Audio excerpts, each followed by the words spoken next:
Bonjour mes délicieux co-créateurs, c'est Lilou, je suis à Bruxelles aujourd'hui, en Belgique, avec Claire. Bonjour Claire. Bonjour. Je suis ravie de pouvoir discuter de l'océan avec toi. J'adore l'océan, j'ai eu des expériences fantastiques dans les océans et c'est un sujet, on n'en parle pas assez. Tu es toi-même environnementaliste, j'ai eu l'occasion de voir ta vidéo que tu as fait à TEDx Paris, qui m'a touchée. Et je savais qu'on devait faire cette interview-là, donc je suis mon intuition. J'ai hâte de découvrir ta lutte contre les pêches en eau profonde. Pourquoi? Parle-nous de cet environnement, ta passion, comment tout ça a démarré. Eh bien, merci Lilo, parce que tu nous donnes une plateforme vraiment importante, parce que c'est vrai qu'il se passe des choses qu'on n'imagine pas forcément, en fait, en tant que consommateur. On va acheter du poisson, on ne peut pas forcément imaginer quels sont les prix cachés qui sont associés à la capture des poissons. Et l'autre jour, il y a Nicolas Hulot qui disait en France, si on pouvait entendre les cris de douleur des océans, nous serions couverts de honte. Et en fait, j'ai trouvé que c'était une parole vraiment forte, et puis un concept, tu vois, en effet, de se dire, c'est fou parce qu'un milieu est silencieux, parce qu'il est et silencieux et invisible, puisque tout se passe en dessous de cette espèce de miroir qui est la surface des flots, et ben ça nous donne tous les droits, en fait, de violer un milieu, le plus grand milieu sur Terre, en termes de milieu naturel.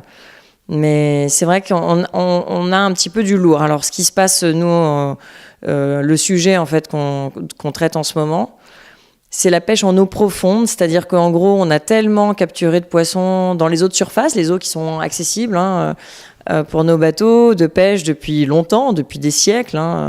On a commencé à pêcher en mer, en gros, au XIe siècle. Et puis, on a pêché de plus en plus loin, en fait, à partir du moment où les pêches sont devenues industrielles, elles sont devenues tellement efficaces, les énormes bateaux-usines qu'on connaît. Donc, ils se sont éloignés des côtes parce qu'ils avaient déjà pêché tout ce qui était proche, et puis ils sont allés de plus en plus profondément, de plus en plus loin, pour attraper des espèces de plus en plus nouvelles. Donc, les choses qu'on mangeait couramment il y a encore 50 ans, on voit que c'est devenu soit des poissons très, très nobles et luxueux parce qu'ils coûtent tellement cher que tout le monde ne peut pas se les payer. Et du coup, on est allé chercher des nouvelles espèces et dans des milieux assez éloignés. Non seulement éloignés de nos côtes, mais éloignés aussi verticalement parce qu'il faut aller en profondeur jusqu'à aujourd'hui 1800 mètres de profondeur pour attraper quelques poissons. Et donc, il se passe une forme d'aberration. Alors non seulement écologique, parce qu'évidemment, il n'y a pas de lumière dans ces grands océans profonds, très profonds. La lumière du soleil disparaît en gros à 200 mètres de profondeur. Donc, on arrive dans un milieu qui est noir. Et quand il n'y a pas de lumière, il n'y a pas de photosynthèse. Donc, il n'y a pas la production, évidemment, toute la production des algues et de tout ce qui est la vie des plantes, qui permet de créer la nourriture pour que toute la chaîne alimentaire se développe. Et du coup, dans ces milieux profonds, tout est au ralenti. Donc, les animaux vivent très longtemps. Ils vivent jusqu'à 60, 70 ans au minimum, parfois plus de 100 ans. Les coraux, eux, ils sont des animaux. Les coraux, eux, ils vivent pendant plusieurs milliers d'années. Un corail individuel, ces espèces, ça ressemble à des arbres. Ils vivent pendant plusieurs milliers d'années. Donc, on est vraiment dans une vie, mais complètement au ralenti. Tout bouge lentement. Les animaux se reproduisent tardivement. Ils atteignent la maturité sexuelle parfois à 20, 30 ans. C'est fou. Pour des poissons, quoi. Et nous, on fait passer là-dedans des énormes filets industriels qui sont lestés, qui touchent le fond et qui raclent le fond comme ça pour attraper tout ce qui se trouve en bas. Et le tri est fait à bord du bateau. Et donc, on rejette à la mer tout ce qu'on ne veut pas. Et en gros, on a calculé que pour 3 espèces commerciales qu'on cible et qu'on valorise sur les marchés, alors le sabre noir, le grenadier et la langue bleue. Et ce sont souvent des poissons qu'on consomme dans l'ouest de la France et pas trop dans le reste de la France. Donc c'est vraiment une consommation assez localisée. Et pour ces 3 espèces principales, on en rejette plus de 100 autres. Il y a plus de 100 animaux qui passent par-dessus bord morts. Donc c'est une forme de massacre. Non pas à la tronçonneuse, mais au bulldozer sous-marin, quoi. Puisque c'est ces énormes filets, c'est un peu comme des bulldozers. Les bulldozers, on les pousse avec un tracteur, et là, on les tire avec un tracteur, en gros, puisqu'on a des énormes moteurs qui consomment énormément de gasoil, qui vont tirer ces énormes filets. Et la France est active autant que d'autres pays ? Alors, la France, on est un des pays les plus actifs sur cette pêche-là. Dans le monde, il y a 10 nations en fait, qui sont très impliquées dans la pêche en eau profonde. Et la France a la 7e position.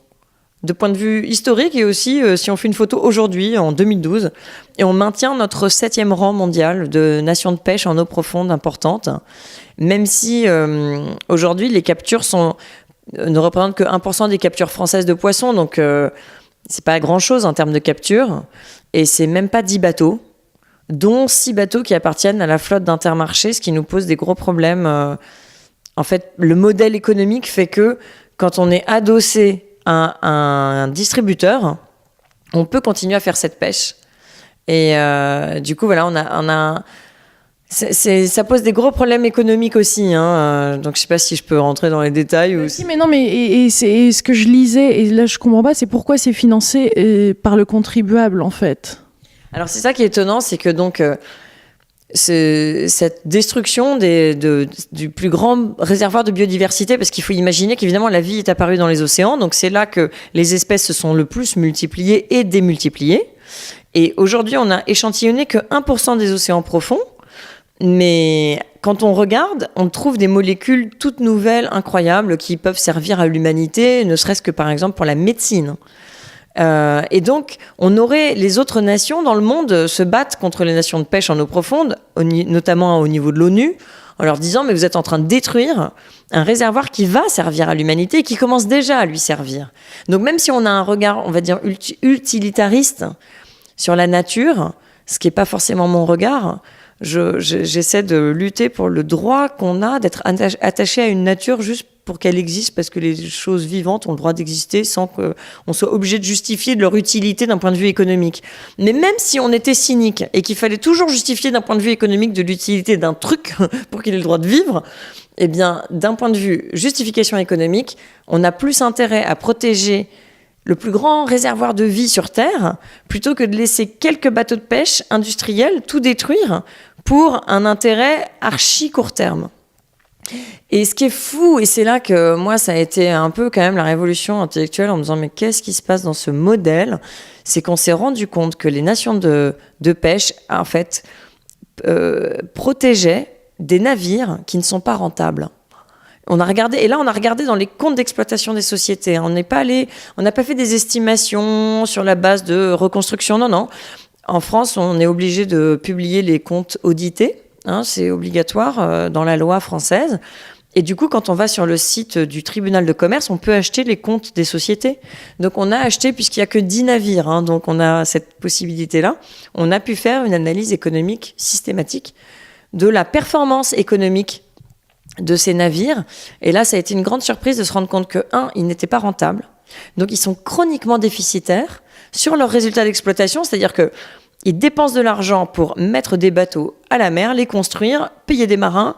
Il faut payer beaucoup de fuel, parce qu'il faut quand même aller là-bas, loin, pêcher, machin. Ils attrapent du poisson, ils le ramènent, ils vendent ce poisson. Cette activité-là, elle est déficitaire. Et donc, on a regardé après dans le détail, on s'est rendu compte qu'en plus, ces activités-là étaient subventionnées. Donc, en gros, pour vraiment raccourcir une histoire...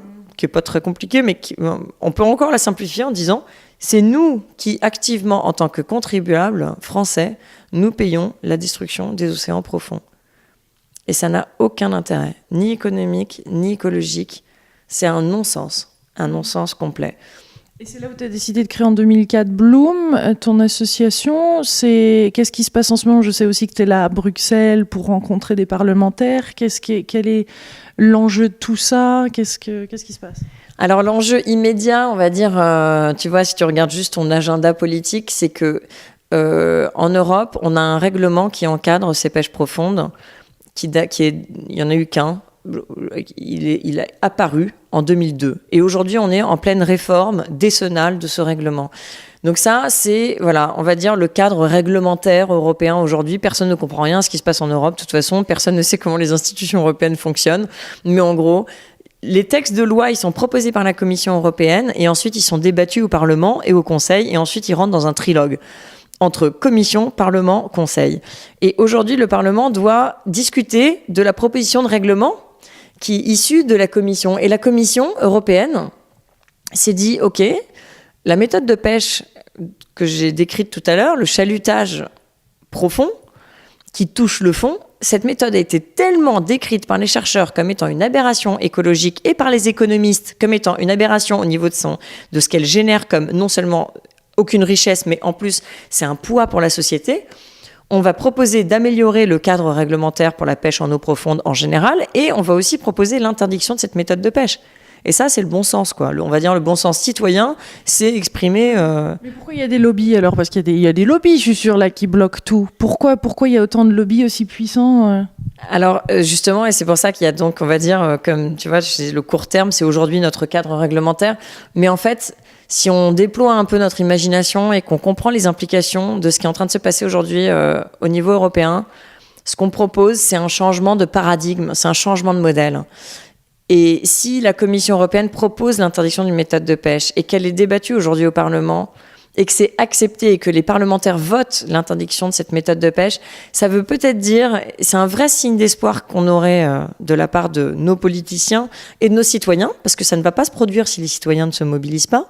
Mais ça voudrait dire que nous, les humains, on est capable d'écrire l'histoire comme on la désire, comme on estime qu'elle est désirable, pas seulement pour l'homme, mais pour le pacte qu'on doit trouver avec la planète. Pour durer, c'est tout. Il faut qu'on invente la durabilité, en fait, il ne s'agit pas d'autre chose. Et donc, aujourd'hui, les lobbies sont très mobilisés. Les lobbies de la pêche industrielle sont vraiment très mobilisés contre ce règlement, alors que les citoyens, eux, ne sont pas mobilisés parce qu'ils ne savent même pas que tout ça a lieu, quoi. Ça passe complètement. Alors là, pour le coup, là, c'est nous, les citoyens, qui sommes les poissons, puis tout ça, ça se passe en surface et on n'arrive pas du tout à comprendre, quoi. Et les enjeux de tout ça. Et les lobbies, eux, ils savent mesurer les enjeux de tout ça. Ils savent que si on interdit cette méthode de pêche en eau profonde, ça veut dire qu'on commence à assainir le modèle économique de la pêche. Et la pêche industrielle, c'est des énormes outils industriels qui sont lancés à fond de balle contre des ressources qui sont naturelles. L'activité de pêche, c'est la dernière activité de cueillette sur Terre. Hein. Aussi un peu de champignons. Voilà, à l'automne, il nous arrive de prendre un panier pour aller attraper quelques mûres et quelques champignons. Enfin, c'est ça notre activité de cueillette qui nous reste. Le reste, on maîtrise la production agricole, l'élevage. La pêche, c'est encore... Il y a des ressources, on ne peut pas les maîtriser. On ne peut pas planter des poissons. Et donc, c'est notre dernière activité de ressources sauvages au contact de la nature réelle. Et donc, on va dire l'échelle industrielle de tous ces bateaux contre des ressources qui sont limitées biologiquement, ça ne fonctionne pas. Et donc, ce qu'on a mis en place, c'est des systèmes industriels qui sont un peu comme des systèmes de Ponzi, c'est-à-dire les gens connaissent plutôt Madoff, parce que quand Madoff, il y a eu un scandale financier quand, en fait, l'arnaque Madoff, c'est qu'il donnait énormément des intérêts très élevés à ceux qui mettaient de l'argent dans son système, mais son système n'était basé sur aucune rentabilité réelle. Il était basé sur le fait qu'on rajoutait tout le temps, c'était un grand vase dans lequel tout le monde rajoutait en permanence de l'argent. Le jour où il y a une crise de confiance et qu'on retire l'argent de ce pot commun, le système s'effondre. C'est virtuel. Cet argent n'existait même pas. L'argent, il existe, mais par contre, les revenus qu'il donnait sur l'argent qu'on mettait dans sa chaîne, les revenus n'étaient pas basés sur des revenus réels, sur une rentabilité réelle de l'argent. Et la pêche industrielle, c'est la même chose. Quand on arrête de verser, en fait, dans le pot commun, le truc s'effondre. Et donc, aujourd'hui, le pot commun, c'est les subventions publiques. Et donc, si on retire les subventions publiques à la pêche industrielle, en gros, elle disparaît. On n'a jamais estimé combien, mais moi, je dirais, à vue de nez, je dirais 80% de la pêche industrielle, on n'entend plus parler. Parce qu'elle ne gagne pas assez d'argent. Donc, elle ne gagne l'argent qu'en équilibrant, parfois, soit à perte, mais elle maintient son outil, soit à l'équilibre un petit peu dans le positif, grâce aux subventions publiques. Et donc, ce qu'il faut, c'est assainir ce modèle-là. Parce que ce modèle-là, il est malsain pour les sociétés humaines, parce que c'est quand même le fruit du travail des Français ou du travail de tous les autres, des Coréens, des Japonais, etc., qu'on injecte dans un système industriel qui a des impacts pour la planète qui ne sont pas durables. Donc, en fait, il faut assainir ce modèle-là. Et c'est pour ça que les lobbies industriels sont très mobilisés, parce qu'ils ont compris que c'est comme si on était aujourd'hui en train d'essayer de gérer cette crise de confiance au niveau européen. On dit, OK, on va régler le problème de la pêche industrielle sur son segment le plus délirant, le plus extrême, la pêche en eau profonde, l'aspect le plus visible de ce délire entre le délire financier public et le délire industriel. Donc c'est ça donc c'est un enjeu qui est gigantesque. Ce qui va se passer là dans les mois qui viennent, ça a un impact vraiment profond et ça a le pouvoir de redéfinir la façon dont on aborde notre rapport à l'océan pour le XXIe siècle.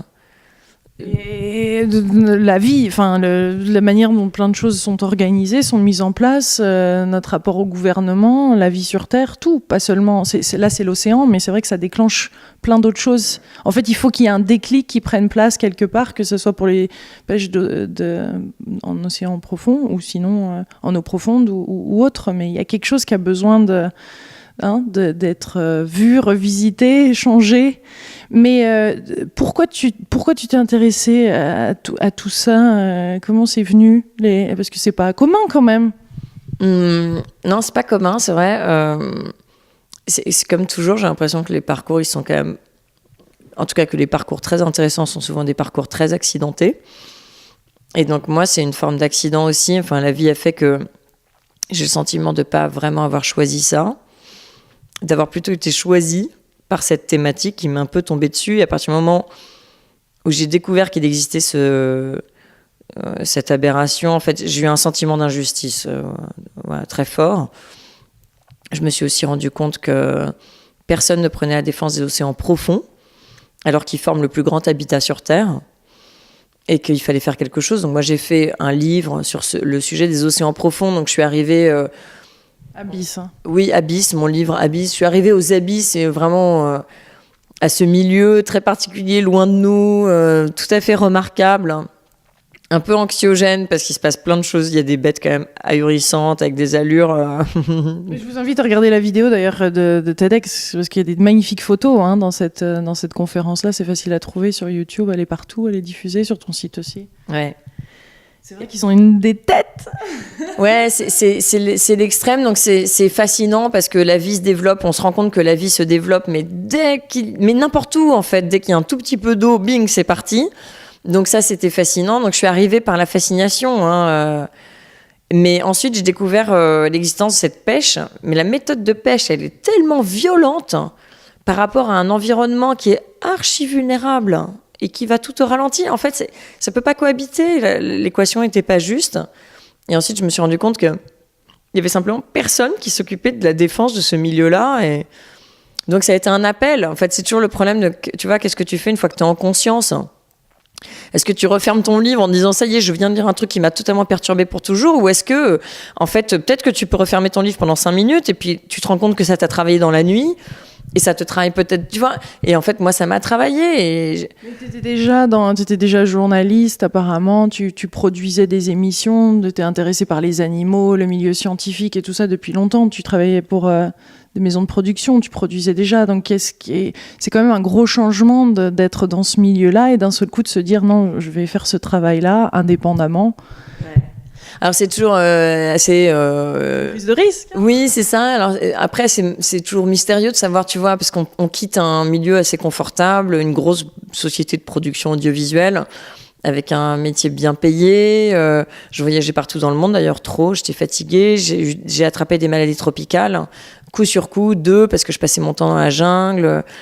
Et j'ai été immobilisée, en fait, au cours de ma convalescence. Et donc, j'ai eu des petits conflits éthiques avec la société avec laquelle je produisais, parce que j'étais un peu perturbée par la façon dont la production audiovisuelle marche, globalement. Et puis, les impératifs qu'elle a en termes de le rythme qu'il faut avoir, les chiffres toujours sensationnels. Et puis, on les gonfle pour qu'ils deviennent sensationnels. Enfin, je voyais plus le truc, quoi. Je trouvais que ça commençait à devenir un peu délirant aussi. Donc, voilà, j'ai quitté ce confort... D'abord parce que j'étais moi-même physiquement dans l'inconfort, puisque j'étais vraiment, vraiment très malade, quoi. Donc, je suis pas passée très loin de la mort avec mes maladies tropicales. Et du coup, y a l'arrêt de la maladie, quoi. La maladie, ça projette dans un autre espace-temps. Et puis, l'espace intime, de savoir où on est. Et puis, à quoi bon, à quoi ça rime, tout ça. Est-ce que je veux participer à cette espèce de course en avant, du productivisme, même si c'est du productivisme audiovisuel, ça restait en fait du productivisme. À quelle fin, en fait? J'ai vu pas mal de choses dans le monde. Justement, j'ai beaucoup voyagé. J'ai vu que la nature se portait mal. Alors on arrivait, quand on faisait notre documentaire, à limiter le champ pour enlever le truc horrible, la verrue à gauche industrielle, le poteau à droite, et montrer une espèce de nature. Et je trouve qu'il y avait un côté mensonge comme ça, à montrer une nature magnifique avec un petit oiseau incroyable, alors que parfois on le filmait dans un enclos. Enfin voilà, et je crois que profondément, je voulais pas vivre dans ce mensonge. Et puis à côté de ça, il y avait cet appel à l'injustice, quoi. Comment faire quand on rencontre une injustice criante, béante, et que personne n'est mobilisé. J'ai eu le sentiment qu'il y avait un petit chat qui miaulait à ma porte et que j'avais pas envie de lui rouler dessus, quoi. Enfin, et c'est le sentiment que j'ai eu avec ces océans profonds, en fait, qu'ils étaient laissés pour compte. Après, pour être honnête, tu vois, j'ai le sentiment aussi que dans ma vie, je sais pas, plus tard, il faudrait que je fasse un orphelinat et que j'accueille tous les bébés en mal d'amour. Enfin, tu vois, il y a tellement de trucs à faire que Fallait c'est les océans profonds. Voilà, les océans, on commence par ça, et puis on essaie d'avoir du sens, de pas être dans le mensonge, et puis d'être dans la sincérité, de vivre en sincérité, quoi. Et qu'est-ce que tu as besoin pour être soutenu ? Que les gens sachent, qu'ils en parlent autour d'eux, évidemment des choses matérielles toutes bêtes, mais d'avoir des adhérents. On a mis une adhésion sur notre site Bloom Association à 10 € par an pour faire en sorte que n'importe qui puisse, pour 10 € se dire je participe à ça. C'est vachement important en fait d'avoir des adhérents parce que ça nous permet d'avoir des relais d'opinion, des gens qui signent des pétitions et qui font circuler. Et en fait, il y a des sujets qui deviennent un sujet. Par exemple, Greenpeace a fait exister le sujet thon rouge. Tu vois, personne connaissait le délire de la pêche industrielle sur le thon rouge. Et maintenant, tout le monde est au courant. Et bon, nous, on n'a pas la puissance de feu de Greenpeace. Donc, en revanche, notre combat est juste, on est archi sincère, on se démène efficacement avec nos moyens. Mais on a besoin d'être, en effet, soutenu pour faire en sorte que les citoyens, les gens qui regardent ton émission, ils deviennent les relais Greenpeace, quoi. En fait, que nous, on n'a pas le réseau militant d'une énorme marque comme ça. En revanche, toi, tu vois, ce que tu fais pour nous, en fait, c'est nous donner une caisse de résonance et donc pour créer des soutiens. Écoute, et là, tu rencontres d'autres personnes, je suppose. En fait, ce qui est hallucinant, c'est quand il y a une telle grande tâche comme ça, on se demande, nous, au quotidien, où les gens peuvent se demander... ça paraît tellement énorme comme problème, des fois, les problèmes qu'on voit, qu'on ne sait pas par où commencer. Mais c'est pas à pas. Moi, je le vois avec la Web TV, ça s'est fait pas après pas. Et petit à petit, il y a quelque chose d'extraordinaire qui se met en place. Et ensuite, une dynamique. Et après, ça y est, la vitesse commence à prendre. C'est vrai que c'est d'ailleurs, je pense que moi, dans mon propre parcours, tu vois, vis-à-vis de la connaissance de ce sujet et ensuite de vraiment comprendre mes propres moyens d'action, je suis passée par l'écrasement, quoi. La phase, mais comment on va faire ? En même temps, bon, j'adore les défis, donc là, j'en ai trouvé un de taille, mais ce que j'ai compris, c'est que, d'ailleurs, dans mon mode de fonctionnement aujourd'hui, ce que je fais, c'est que je peux pas intervenir sur tous les sujets, donc je donne mon argent et ma voix. Et je fais caisse de résonance pour les combats qui me parlent. Donc, je soutiens l'éducation d'une petite fille en Asie. Je milite comme je peux sur une agriculture durable, puisque la pêche de demain et l'agriculture de demain, c'est les mêmes combats, c'est les mêmes lobbies, c'est les mêmes logiques malsaines, financières, avec pesticides d'un côté, destruction des écosystèmes de l'autre, etc. Donc, en fait, on soutient et c'est bête, mais il faut donner le pouvoir aux ONG. Parce que pour le coup, c'est vrai que c'est un charabia technique. On ne rentre pas dans les détails d'un règlement, parce qu'un règlement, c'est quand même des étapes archi-techniques. Donc, nous, en tant qu'ONG, on ne peut pas faire 50 sujets bien. Donc, on en fait quelques-uns, mais bien, et on les connaît vraiment par cœur. Et du coup, on devient crédible en tant qu'interlocuteur. Et ce que nous, en tant que citoyens, par contre, on peut faire, et moi, je suis incompétente sur, la politique agricole commune, mais par contre, je vais donner ma voix à la Fondation Nicolas Hulot, qui s'est positionnée sur le sujet, et à la Fondation Pierre Rabhi ou Colibri pour réinventer l'agriculture et le rapport des hommes à la terre, etc., tu vois. Et donc, je dis, mais en fait, il faut nous soutenir, parce que c'est la seule façon, sur des sujets précis, d'envoyer nos compétences et notre volonté de citoyen. On ne veut plus de votre pêche destructrice, on ne veut plus de votre pêche subventionnée, et on ne veut pas que nos impôts aillent à ça, quoi. C'est pas un projet de société. Et donc, nous, on va faire écho au niveau des pouvoirs publics et aussi des médias. C'est vrai qu'on a l'impression que tout est dans les mains des politiciens, du gouvernement. Et en fait, moi, ce qui m'a toujours inspiré avec la Web TV, c'est de réveiller les 97% justement, qui des fois on s'est endormi, on se laisse porter, on n'est pas vraiment au courant des choses. Mais en fait, c'est nous qui allons changer, c'est nous qui allons faire que ce monde est différent. C'est pas eux. Eux, ils sont complètement endormis là pour le coup. Ils sont endormis, mais pourtant c'est nous qui les payons en fait. Hein. Ouais. Donc ça devrait être nos fonctionnaires. Et aujourd'hui, par exemple, la France a pris un positionnement qui est ahurissant sur les pêches profondes, alors qu'on a montré, c'est une démonstration économique, factuelle, qu'aujourd'hui, un gouvernement comme la France, qui prend position contre la proposition de la Commission de se débarrasser d'une méthode de pêche destructrice financée par les Français, etc., ça veut dire que ce gouvernement, il prend la défense d'Intermarché. Est-ce que c'est ça est-ce que c'est ça la mission d'un gouvernement, de prendre position pour un acteur économique qui gagne même pas d'argent au passage sur le truc, mais arrive simplement à avoir un produit d'appel par le biais des poissons? Intermarché se positionne pour capter des parts de marché sur les concurrents. C'est une stratégie commerciale, mais ça les regarde. Pourquoi on la finance? Et pourquoi leur stratégie commerciale est soutenue par notre gouvernement? Contre l'intérêt des Français, contre le bien commun, contre la protection d'un milieu qui n'a pas de défense. Pourquoi? Mais pourquoi? Et en fait, quand on explique ça à des gamins, ils disent « mais pourquoi ?» Et en fait, moi, je dis « mais je sais pas. » Enfin, si, je peux vous expliquer, mais c'est une longue histoire. Mais ça a tellement pas de sens. Donc ouais, en fait, tu vois, que toi, tu dises, voilà, ce sujet, il t'a parlé, voilà, c'est juste la meilleure nouvelle de la journée pour moi, quoi. C'est que je me dis, voilà, si ça a parlé à Lilou, ça va peut-être parler à tes interlocuteurs, à tes auditeurs, et diffusons l'information. Mais délicieux co-créateur, à nous de jouer maintenant. Merci Claire, merci pour cet entretien, merci d'être venue à Bruxelles, et je suis ravie de pouvoir contribuer et participer à ce changement. Merci. Merci à toi de participer à changer le monde. Merci mes délicieux co-créateurs, je vous embrasse bien fort de Bruxelles. Plein de gros bisous. Au revoir.